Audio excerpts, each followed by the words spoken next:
Welcome to the Lean Solutions Podcast. This is the podcast that adds value to leaders by helping you improve performance using process improvement solutions with bottom line results. My name is Patrick Adams, and this season I'll be joined by three other amazing hosts, including Catherine McDonald from Ireland, Andy Ulrich from Australia, and Shayne Daughenbaugh from the United States. Join us as we bring you guests and experiences of lean practitioners from all over the world. Hello and welcome to this episode of the Lean Solutions Podcast. Joining me today is the amazing Shayne Daughenbaugh, who is one of our co-hosts. And today we have a really great guest, a good topic, and we're going to have a lot of fun today. Shayne, just between us and in conversation here, it's been fascinating to me over the years to see how lean practices can be adapted to so many different cultures, industries, all over the world. Yeah. And it's crazy. But, for example, what started in Japan obviously has taken many forms. And now here we are in the US. And obviously we have our co-hosts, Andy and Catherine, who are at other places in the world. Australia. Ireland. You were in, where were you in earlier this year? You were in an Eastern Bloc country? Kazakhstan. Yeah. Like, it's all over the place. What's going on? Yeah. So, what do you think makes lean so adaptable and so universal? No matter where we go, it can be applied on the administrative side, on the operations side, in any industry, in any culture. I mean, why is it? Why is it so adaptable, so universal? What do you think? I'm not an expert at this, but in my head, I'm thinking it's going to be the core principles. I mean, focusing on the customer. I think that's universal wherever you want to go. If you want to really have good service, you want to have good customer service, you got to focus on what they value, what the customer values. And I think what stands it apart, let's say from like Six Sigma, is the respect for people, involving everyone. I think those are just some of the core principles. But the other thing that I would say is the flexibility in implementation. The tools are incredibly adaptable. You don't have to be as rigid. If you want to change your 5S to a 3S, you could easily do that. There's so many things. A Kaizen can be 3 days. A Kaizen could be, just 3 hours. The way it can integrate into the culture is incredibly flexible depending on what the company culture is. If they want to go, all in and they're training everyone and moving forward with that, or if they just want to start with a small group or a division or whatnot. I mean, it can really take shape in regards to whatever the culture is. If you had to pick just one of the lean principles that you can think of, for why it transcends industries and borders, those kind of things, which one would you choose? I mean, you kind of hit on it briefly, but really, the first principle of identifying value in the eyes of the customer, I think, it doesn't matter who your customer is. It could be an end customer, it could be an internal customer, whoever it is that is your customer, that you're, again, whether it's an internal or external, whatever work that you're doing, and you think about who am I doing this for? What's the next, and just thinking about what's valuable to them. And if you have the ability to go talk to them and have a conversation with them and find out what is valuable to them, I mean, that's ideal. Sometimes we don't get that, or we get, information from our sales team or marketing team or whoever it may be. But I think that's key is, again, I didn't mention an industry. I didn't mention a culture. Everyone has a customer.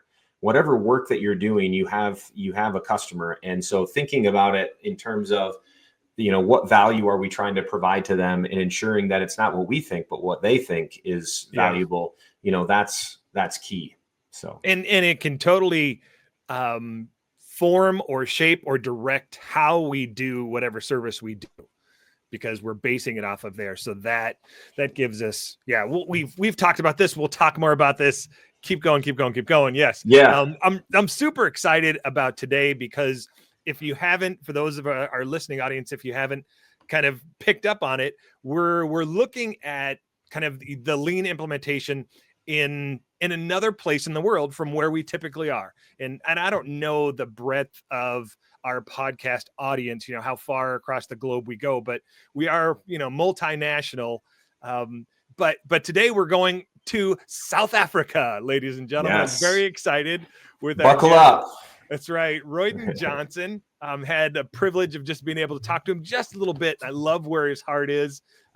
So let me give you the bio for Royden. Royden is a distinguished manufacturing leader with extensive experience spanning diverse industries, including automotive sectors. As a Six Sigma black belt, he brings a robust expertise in operational excellence and continuous improvement. Royden has a proven track record of driving efficiency and innovation, enhancing performance, and delivering sustainable results across complex manufacturing environments. So, Royden, we are super jazzed to have you here. Let's bring Royden to the stage. All right. Hello, Royden. Hello, Pat. Hi, Shane. I'm graced to be here. Thank you for the opportunity. Like I say, and we alluded to it a bit earlier. Like you guys have added so much value to us in Africa, especially from a lean perspective.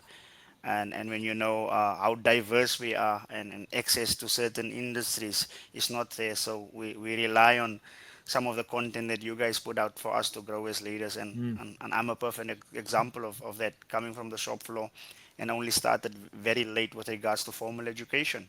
So it's the likes of Pat and Shane and Ron Pereira and so many other guys that has developed us. So thank you for that, guys.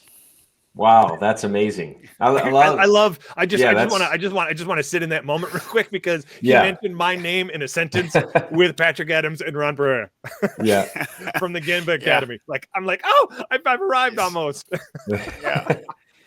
Royden, so talk to us about your experience in going from the shop floor to where you are now. I mean, that's so and you're saying without much formal education, very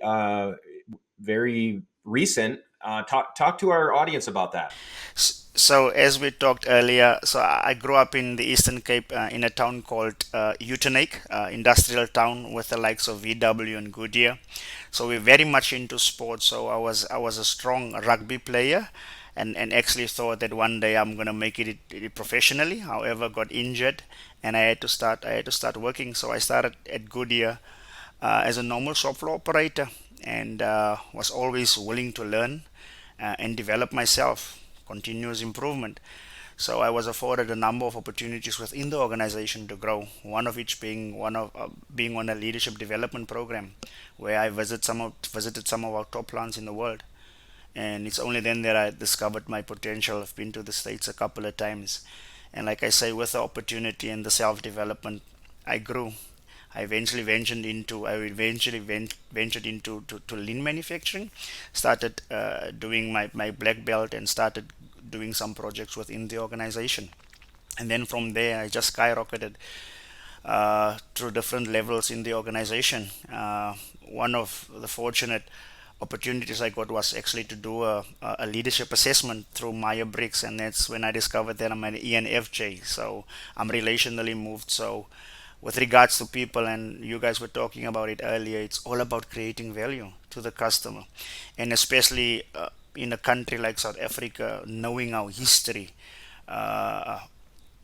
with regards to apartheid and a number of those things. It's adding value to people. You actually make them come alive when they discovered that with regards to lean, that lean is so much more than just a philosophy. So this is where my passion lies, and like I say, being an ENFJ, I'm driven relationally. So for me, it's all about adding value and getting that why. And through the years in my leadership journey, I've developed a number of slogans. Like I always say that we teach what we know, but we reproduce who we are. And when we talk about standards, you need yeah, we teach what we know, but we reproduce who we are. So you need to model the standard that you want to see live out in the shop floor. And like I say, I've just been fortunate, and I've been seen as an example of someone that can come from the shop floor. And if you know the history of South Africa, our education system is not that strong. We're currently sitting with an unemployment rate of over 40%. So there is light at the end of the tunnel. If you're not fortunate immediately after what we call matric, grade 12, to go and study, there's other opportunities whereby you can actually go into the workforce. But if you have the attitude of continuous improvement, then sky is the limit. And that's why I say, like, likes of Pet and Ron, and even you, Shane, like, you've added so much value, because there's not that formal setup where you can actually go and do a course in Six Sigma, or go and do a course in operational excellence at some institution, where you have to live off what you guys are giving us. And like I say, I'm a perfect example of how it all came together. And it's only later on that I eventually ventured into formal education, because obviously within Goodyear, people will know who you are there, but when you're exposed to the world, there's some other competencies that you need to develop as you grow. So yeah, it's a wonderful journey, and I'm 42 years. I've still got a long way to go. But like I say, if you have the mindset of continuous improvement, then the world is ever evolving. And yeah, so that's my short journey. And like I say, exciting times ahead as I'm growing as a leader and taking the people with me on the journey. Right. So, Royden, I noticed you mentioned the word value a ton in that little introduction, your brief little story there. Yes. What is it that you value most in life? Because I know there's something there. Like it's almost to the surface now. You can hear it the more you talk about and you keep bringing up value and people and those kind of things. But I'd love to hear it straight from you. Yeah, what do you value most in life? So there's three principles that I actually live by. So number one, respect for people. That's paramount. Number two, you always have to improve processes, but at the same time grow people capability. And third, you have to deliver on results. And the reason why I package it like that is, coming from South Africa, we lean very much on moral authority and not so much formal authority. Okay. But however, to be effective as a leader, you need to have the balance, because in many cases it's actually the formal authority that sometimes also gets the results. So you need to have that balance, and that's why I package it in that way. And like I say, I've got certain slogans and things that I've developed through the years. I always say that I don't want to be valuable. I want to add value. Because sometimes we have a paradigm shift as we grow as leaders, that you want to be valuable, and then we become egoistic, and there's so many things that can happen if you don't keep your feet on the ground. Right. Yes. Right. And I love those three principles. I mean, I think about, like, everyone should live by those three principles. Right. Powerful. Yeah.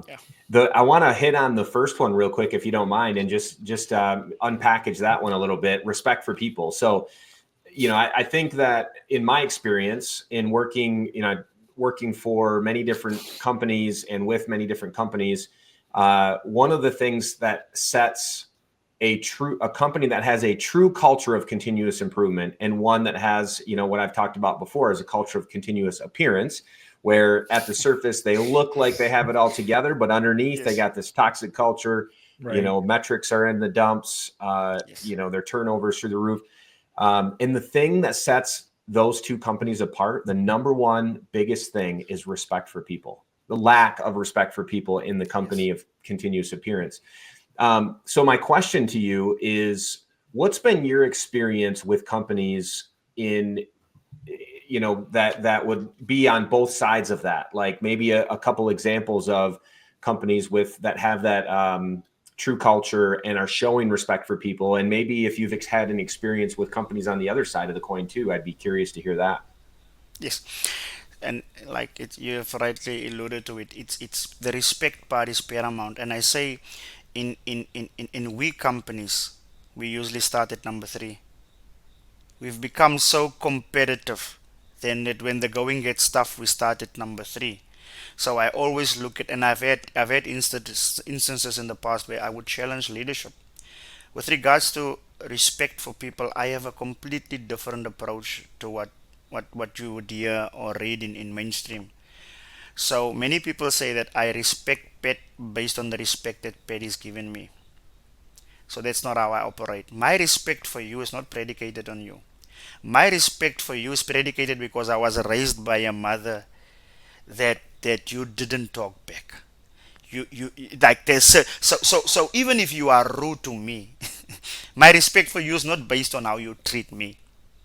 My respect for you is based on what my value system is. So you can come and you can scream and you can do whatever. And then I would just say, my mama always told me, I'm not going to say anything that's going to be rude to you. This is how I'm going to treat you. And that has always helped me, because if my respect for you is predicated on how you treat me, I'll be pulled to your level. And this is where I say from a leadership perspective, it's paramount. And this is where I say, neurologically, it's proven that there's three traumas that human beings go through. If you have experienced that, you can experience anything in life. It's divorce, it's the loss of a loved one, and the loss of a job. I was unemployed for about 18 months. I've lost a parent.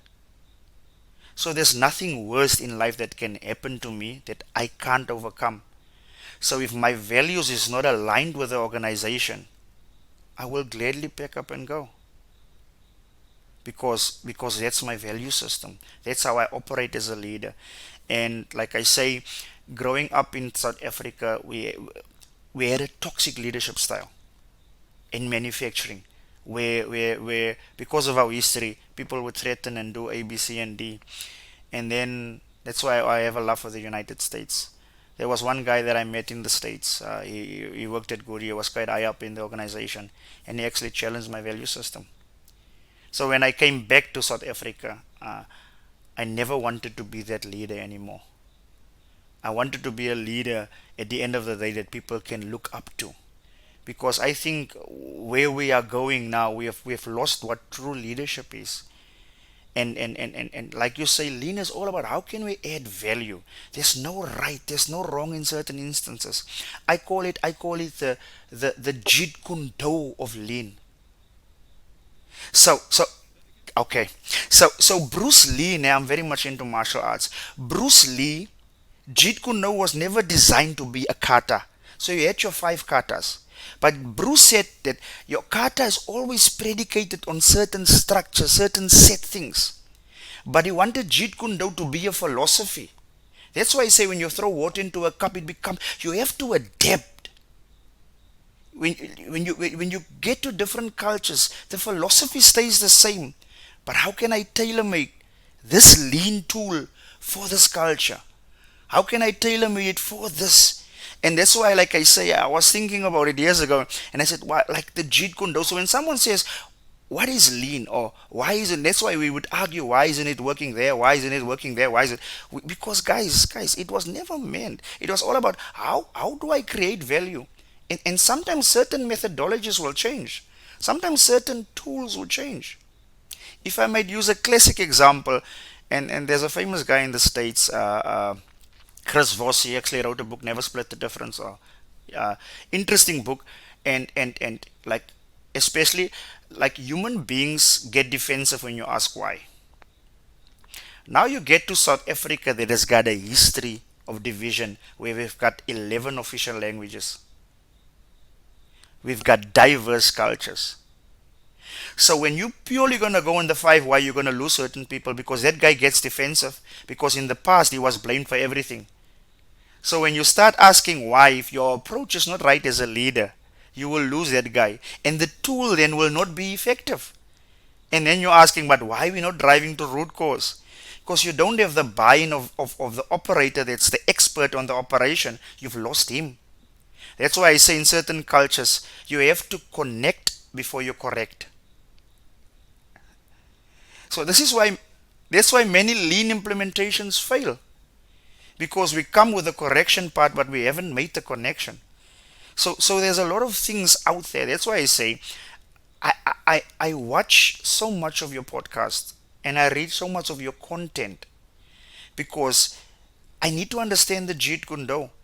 I need to understand what kata worked where and how can that's why I liked the old kung fu movies like the Jackie Chan. The guy would use one specific kata and then it's not working, and then all of a sudden he would come with some drunken kata that no one knows. So it's all about it's all about evolving for the now.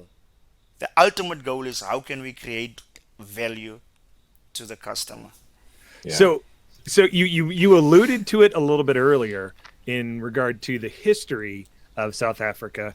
Can you give us kind of a walkthrough of the history of lean in manufacturing in South Africa and how it has, as you just mentioned, adapted to the now, where you guys are, or I shouldn't say you guys, your country is struggling a little bit with 40% unemployment, and you mentioned earlier that it has been decided to focus on manufacturing. That's what we need to be about. So how is that history and how is that transitioned to where you are now in regards to lean manufacturing?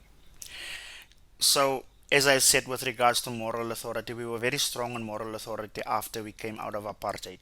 So there was a lot of reliance on the political leadership of the time. But as time grew, these guys were not systemic. These guys were not strategic. So with us being in manufacturing and working for global companies, there's a level of accountability upwards.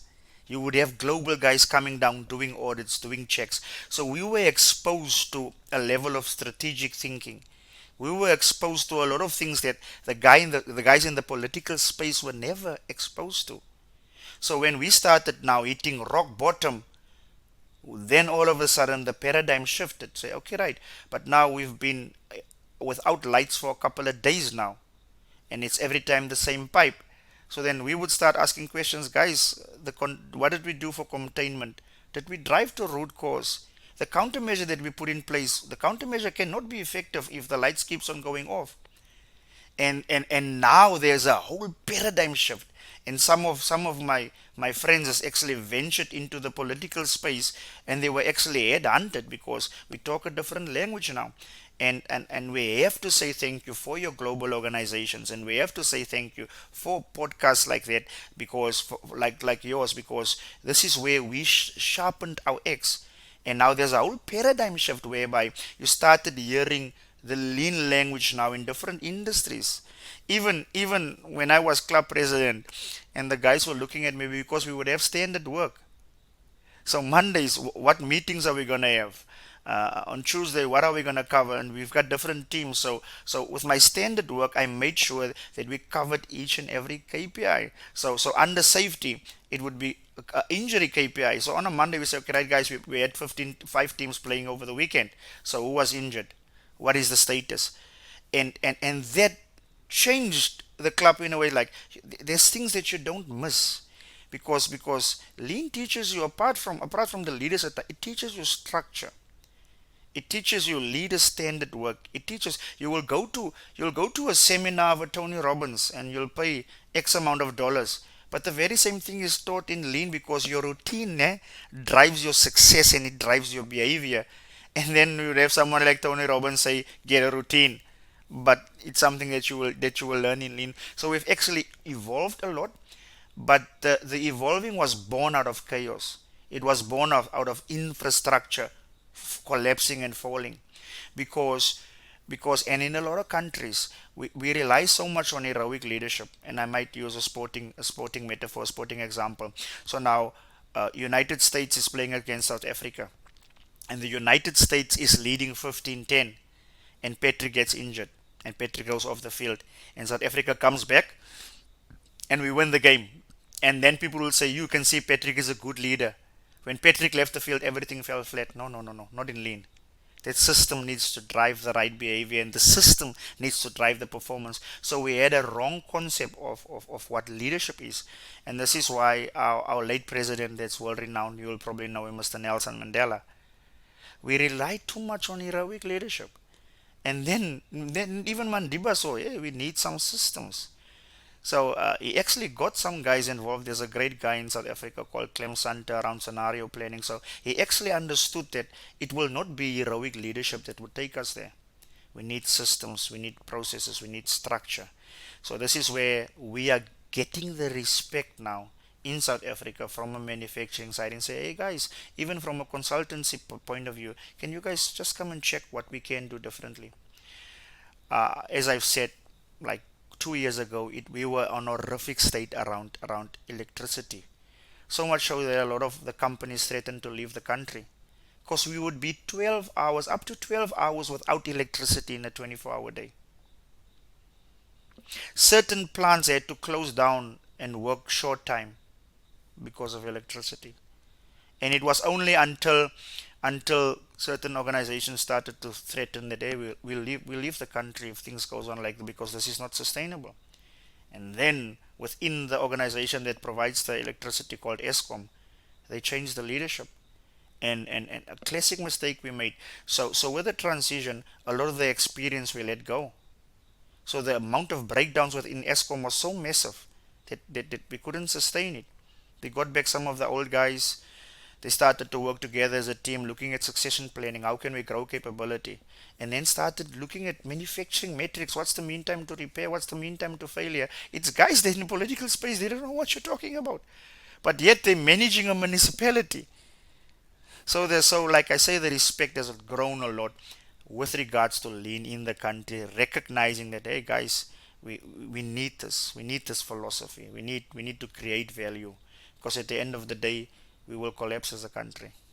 So, Patrick, it's formulating a question in my head, and what I'm thinking, I'm hearing, how I'm translating in my head is, it seems like South Africa is very thirsty for lean right now. Like there's a need, and lean is there. It's like, oh, hey, there's this structure, there's this philosophy, there's this thing that's helping.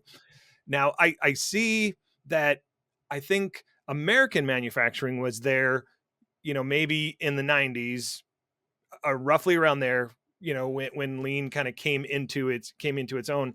And now it seems like, because the way it was adapted and at times misused, it's kind of fallen, right? So I know that we're not going to solve a nation's problems, but now that we're talking about problems in the world, what are some things that you believe? And I asked this to both of you because I think both of you are much further in the spectrum than I am in regards to being lean experts. What are some things that as a country, South Africa can do to shore itself up and not ride a wave that just crashes, similar to what American manufacturing seems to have done in some areas? I'm not saying it's completely gone. Yeah, but there's a lot of organizations that are circling back now and right. applying the principles in the right fashion. But yeah, I think that's a really good question, Shayne. Any thoughts on that, Royden? So that's why I say, Pat, I'm following you, and we kind of like align, because I think within the lean community, we were part and parcel contributing towards the collapse because of our confusion. A lot of guys, like I always say that I want to be Mr. Bean every day. I want to be Mr. Bean. His stupidity is his greatest blessing. How can I go into an environment, unlearn what I learned yesterday to open myself up? But I think so many people wanted to be called experts. I always make the comment, and I wrote a small article for some of my friends. I said that I'm no longer interested in who's the black belt. So rather, instead of giving me 3 black belts in the organization, give me a community of problem solvers. Because we were part and parcel of that. And it all boils down to leadership. The guys that started this never wanted. I always make this example. Mandela, when he ventured into liberating the country, he never said that one day I want a statue named after me. He never said that. His why was different. What was the why of lean? Is to add value. But as time went on, we got bad leaders on board. We got leaders on board that now I'm going to do my thesis, and we're no longer going to have the 7 ways. We're going to have the 8 ways, and we're going to have the 15 ways, and we're going to have 9 ways. This is why I like what even Pet is bringing in the balance and say, hey guys, I don't want to get into certain conversations. How can we add value, and how can we bring this thing back to its original intent? Because it adds so much value in not only in all industries. In all industries, if you look at the sporting industry now, certain lean principles around data, certain lean principles around visual management. But I think we became so egoistic in wanting our name read out, our name, that we lost, because the guys that started out, it was all about how can I create value, and at the end of the day, walk away with a system, a process, and a structure in place that will still create value long after I'm gone. Hello, everyone. I am sorry to interrupt this episode of the Lean Solutions podcast, but I wanted to take a moment to invite you to pick up a copy of my Shingo award-winning book, Avoiding the Continuous Appearance Trap. In the book, I contrast the cultures of two companies I worked for. And though each started with similar lean models, one was mechanistic and only gave the appearance of lean, while the other developed a true culture of continuous improvement. The contrast provides a vivid example of the difference between fake lean and true lean. You can find the book on Amazon. Simply search my name or the title of the book. You aren't a reader? No worries. The audiobook is also available on Audible. Now, back to the show. Right, and I've worked with leaders all over the world, and you'd be surprised how many leaders, the majority of leaders are in a job for, nowadays it's like no more than 3 years, and they're being promoted or moved to another place. So Right. That you'd be surprised how many of those leaders get into a role and they're like, okay, how do I make a name for myself in the 2 to 3 years that I'm going to be here? What are the things that I can do to make myself look really, really good? And not worrying about the long-term sustainment, the long-term effects on the company or on the team or whatever it may be. Again, I obviously I value Six Sigma, and we teach Six Sigma principles and we certify people in Six Sigma methodology.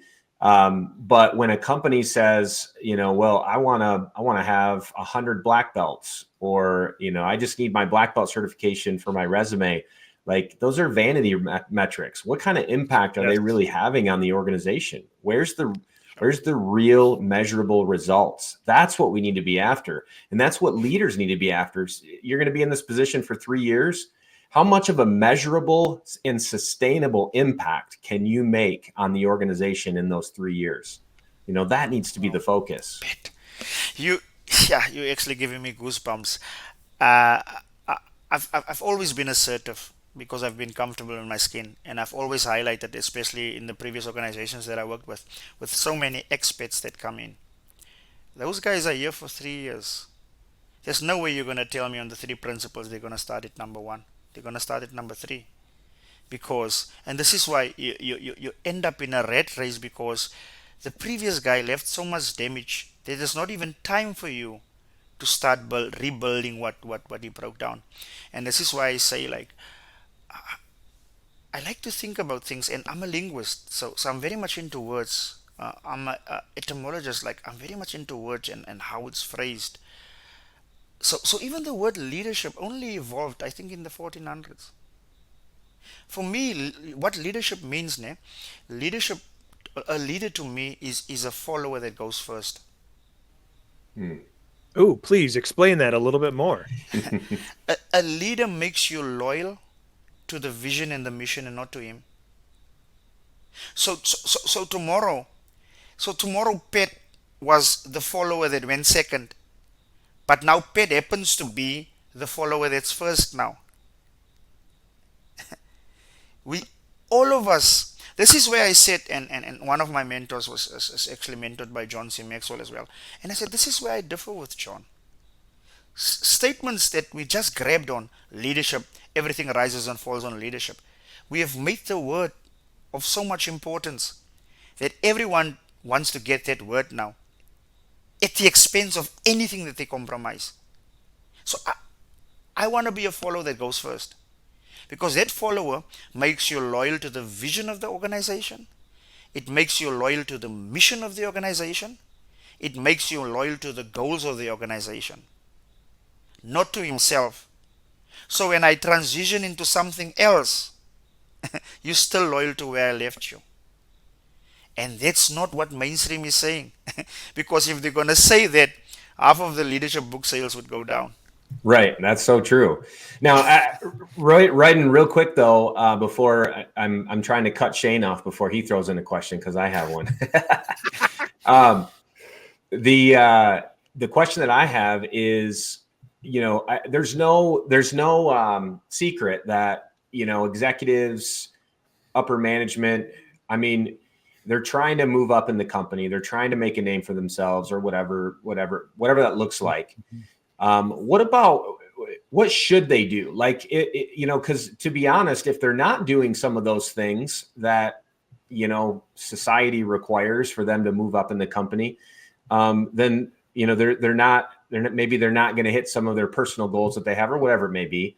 Is there a balance? Like, can a leader still advance at a company, do the things that they need to do, be in a role for only 3 years and still make a lasting impact on the people in that organization? Like, is there a balance, or is it like, no, it's one or the other? You either stay quiet and be a follower, or you climb the ladder and, walk over as many people as you can on the way up. So I'm a judo Christian believer, so I'm gonna throw a spanner in the works by asking a question. So now you're late for work. Yeah, you're late for work. You can either get dressed or have breakfast, but you cannot do both. You need to choose one, and then explain to me why did you choose that one. So remember, you're late for work. You can either get dressed or you can have breakfast. Which one? I'm getting dressed. Yeah, I'm gonna. I guess it depends on where I'm going for work that day, but no. He gets hangry.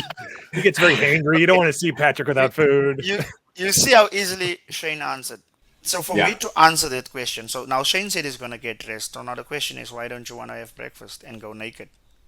Why did that decision come so easy? So now you filter that decision through two processes. So you filtered it through a priority and through a value. So the reason why you said you're going to get dressed, it has something to do with your values, because there's certain parts of your body that's private that you need to protect, and for various other reasons. The reason why you said you're not going to have breakfast because you can grab something on the way. So you've treated breakfast as a priority and you treated getting dressed as a value. So for me to answer that question, I then need to understand what that leader's value system is. Right. Because some leaders will treat certain things as a priority and others will treat it as a value. So your leaders with a strong value system will never compromise the value system, because they know they can pick up and go to a different organization that's more aligned to my values. That's But such a good point. But a leader that wants to get that at all expenses, he's going to do number three. He's going to start with the results. And it all boils down to, what is your why? And this is where I say, I give you the benefit of the doubt. I won't challenge your value system because that's you. But this is how I want to live. Some guys want to die the best. Others, and especially nowadays, since we've positioned certain things, that simple leadership things, people don't remember it's anyone that comes in second, and we make all kinds of crazy examples to create a narrative that driving that being the best is the everything, it's everything that's out there. And this is where I love lean, because it's all about value. It's all about growing capability, and sometimes it comes at the expense of certain things. And after COVID now, we're getting a wake-up call around being profitable. And this is where you see, if you look at some of the Fortune 500 companies, they've been in existence for longer than 50 years. So to answer that question, it all boils down to what the leader's value system is. And if his system is win at all cost, then he'll choose metrics over a lot of things. And I actually had the discussion. So in my previous organization around 5S, because 5S wasn't working. But 5S, we treated it as a KPI. I said 5S cannot be a KPI. It's our operational efficiency tool. Because once you treat it as a KPI, a key performance indicator, when it comes to performance, human nature drives you to certain things. This is where you have conflicting KPIs. And there's an interesting guy, I think he was talent development manager at LinkedIn. He's one of the few guys that actually positions it differently out. KPIs is also something that you need to think through. What behavior am I driving? What result do I want to see? Is that result driving teamwork? Because like I say, we've become so competitive at the expense of our values, at the expense of our morals. And this is where, like I say, with regards to lean, some of the leaders were the biggest downfall around lean. And even when you venture into certain platforms, This one is an expert there, and this one is an expert there. But what I like, especially from South Africa, and I always say it, I don't see myself. There's some of my friends that's they've got more talent in their pinky than what I have in my whole body.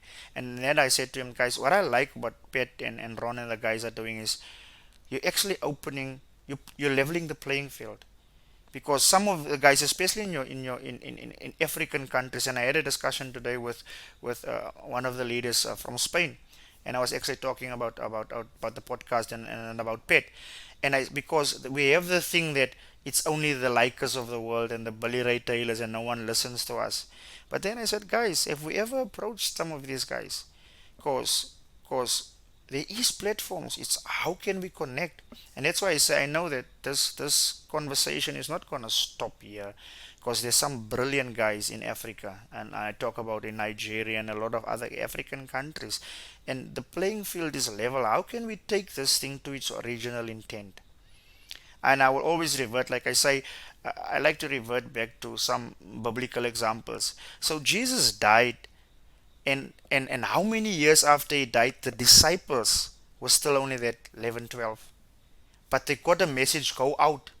But I want to own this thing. Because if this thing grows, my authority will diminish. If this thing grows, other people will become more interesting. If this thing grows, I might not be the only expert anymore. Similar thing to what happened in Lean. And this is where, like I say, with the platforms you guys are creating, there's a vibe coming, and you can see like there's a paradigm shift to say, hey, let's revert back to what this thing was originally intended to do, and to add, that is to add value. That's right. I'll let you go here, Shayne, in just a second, but I just want to comment on that because I think it's such an important comment that you made, Royden, and I think that I'm in 100% agreement. I mean, I think you know us well enough to know that we give away a ton of free content.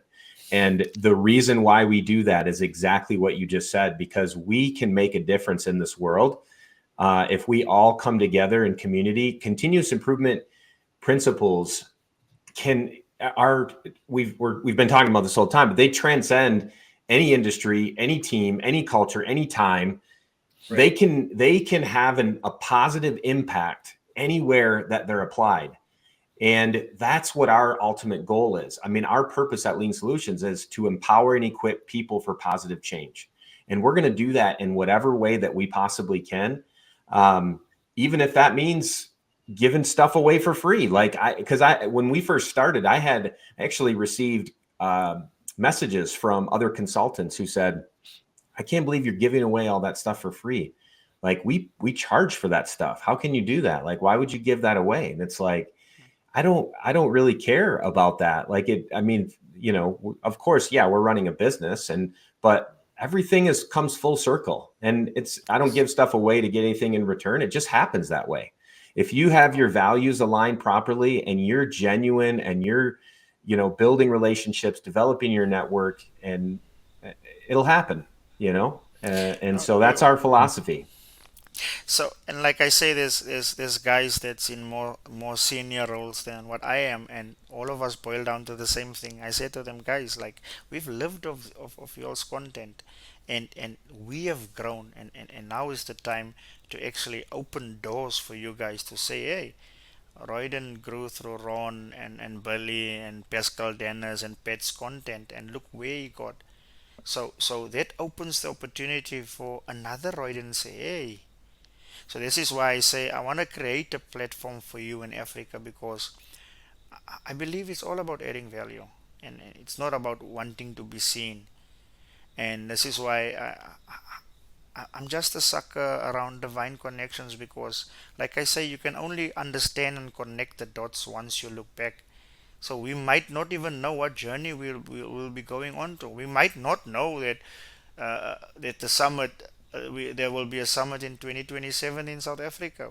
There's certain stuff that we don't know, because it's continuous improvement. It's ever evolving, and that's why I say I'm really grateful. And like I say, we are a strong group of friends in the country, and we will always allude to our journey. And like I say, it's a journey that we can be proud of. And it was all about the content that was put out there, and having the time. Like I understand the demands of y'all's time, uh, and but you guys are giving the time. So it's all about, like I say, it's all about developing and growing people. And like there's an interesting study around the butterfly effect that changes the molecule composition, that changes weather patterns. What you might think it's small, but now I'm telling you, as a South African, that have reached a high level within manufacturing. And like I say, it was not even about achieving the degree, it was not even about the formal education.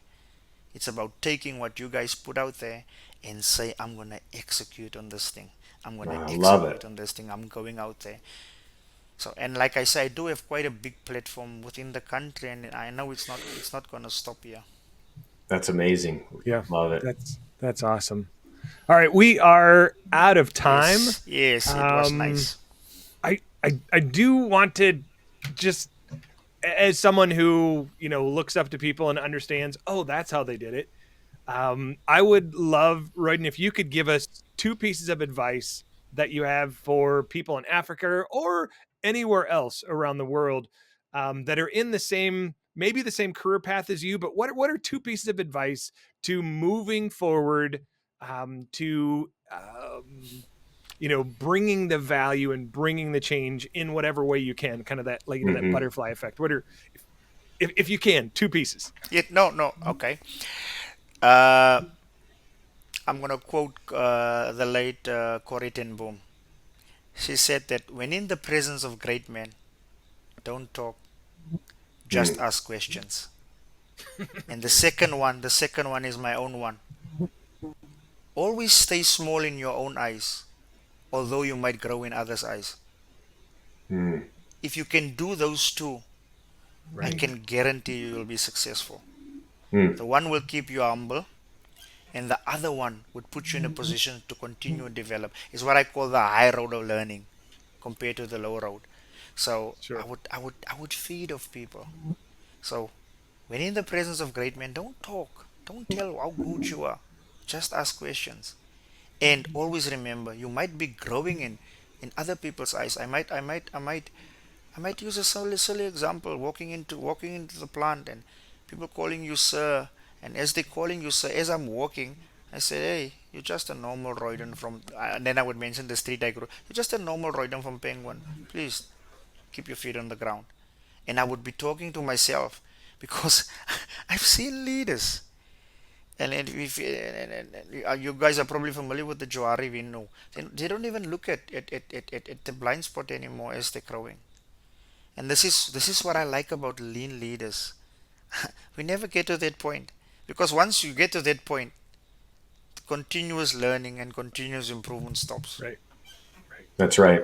So true, right? And I feel like we need to extend this conversation. Obviously, we're out of time, but Yes. I would love to have you back on, and maybe we grab another, maybe someone on your team or another person. I We get, would definitely, I would yeah, like, you're making me excited. So I think we should do that. I'm gonna pull in a very good friend, and I'll send some of his details to you. He's also Oh, quite in a quite senior position and in the quality space in manufacturing. So yeah, let's just do just that. to tell you Let's. just to tell you how the friendship started. So I've always, as an ENFJ, I've always been brilliant with people. So we worked together for about 2 years, but systemically, from a quality perspective, he's just on another level. So he's not good with people. So he'd say to me, Royden, I need to talk to that operator. They're not going to listen to me, because he was quite new. Because I've got a lot of social capital in Sure. where I'm staying because of sport. Everyone knows me. So Ah, then I said, okay, right, I'll do that to you, but remember, I weren't good from a systemic point of view. He was actually the one that said to me, hey, you need to go do your black belt. You need to do this. You need to do this. So this is how we balanced the scale, and then eventually we became best friends. But yeah, you'll get to know him. He's brilliant, and like I say, he's quite high up in the organization where he is, being a quality director. So I'll definitely do this. yes, let's do Great. that. We'll Okay. Okay. yes. we'll reach out, we'll get something on the calendar, and then let's extend this conversation because I felt like we got pretty deep on a couple of things, and I know our listeners will really enjoy this conversation, but I think they're going to be hungry for some more. Would you agree, Shayne? No. Yeah. I got there's so many nuggets. I just wrote down so many. No, you can just unpack any of these.